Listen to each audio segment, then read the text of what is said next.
the best ingredient, LSD. So the flavor from the panda, LSD. This is 1987, and you are Thai AIDS case number 22,898. This is 1990, and you are 324. The cocktail is referred to as what the patient has to take. And in the height of the AIDS epidemic in this country, people were taking up to 22 pills a day. This is 1985, and you are Thai AIDS case number 408. You are Thai AIDS case number 365,422. Cocktail is a play written collaboratively with a biochemist who teaches here at LSU. He's also a playwright, a science playwright, and he approached me. We had met over 10 years ago when he was a PhD student at the University of Minnesota, and I was in residence there, and he had acted in a show that I did there. He approached me to write a science play, and he gave me a couple of subjects, and the one that stuck out for me was the story of a Thai pharmaceutical chemist who was the director of research and development in the Thai government laboratories, who took it upon herself to develop generic AIDS medication for the Thai people, because at that time there was a major epidemic going on in Thailand in the 90s. And she took it on herself to make this development against all odds, meaning that against the bureaucracy in the Thai government, against the transnational pharmaceutical companies she was up against. And so it's really a David and Goliath story of how a single individual can make a positive difference in the world today. You know, the mortality rate dropped because of what she was able to do and because of what she was able to influence in the government. Vince LiCata, the co-playwright and biochemist, and I actually met Dr. Chrysintu in New York when she spoke at Asia Society about her work. We refer to her as an AIDS warrior, you know, because she really is a fighter to bring, shall we say, pharmaceutical justice to poor people. And so we met her in New York 2 years ago, and that's how it started. She's at the present moment going from one African country to another to help set up laboratories for generic medication in different countries. She's already been to the Congo.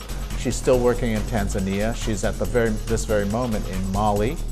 And Mali, she's actually got them to produce, the first African country to produce some of the medications successfully.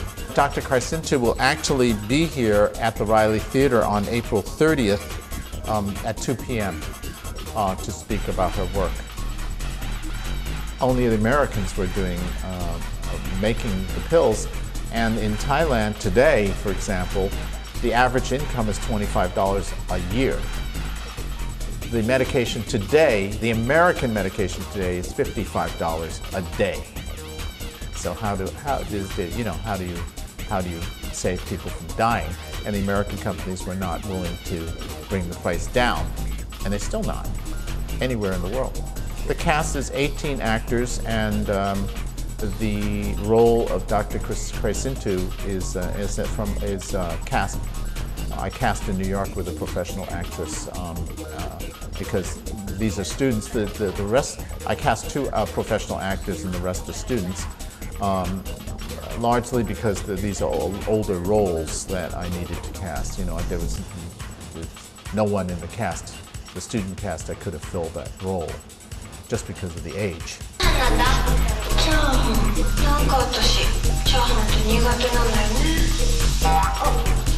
The show is not your usual theater play because I don't really like usual theater plays very much. This show has multimedia. We have projections, we have a soundtrack just like any film. So it's much more modern in its conception of what theater is than your usual living room set play. We actually will be doing some science on stage. You'll actually see the actress actually making a pill. I mean, we take pills every day, but we don't know anything about what that means. and it's so you will actually see the science projected on a large screen when she's doing that. But it's really a story about her struggle against adversity single-handedly to realize her production of generic medication for patients, and she was a pioneer as well in this area, which I don't want to talk about because that's part of the play. I think that I was interested in this play because I wanted to show in the modern world we live in, that a lot of people feel that an individual can't do much to change the world, and here's a perfect example of someone who was able to change things, policy among other things, and to save lives, and pretty single-handedly in terms of her developing the generic medication. She was able to make great change. Each of us can make a difference in making the world we live in a better place. The actual run date of the show is from April 18th through May 6th.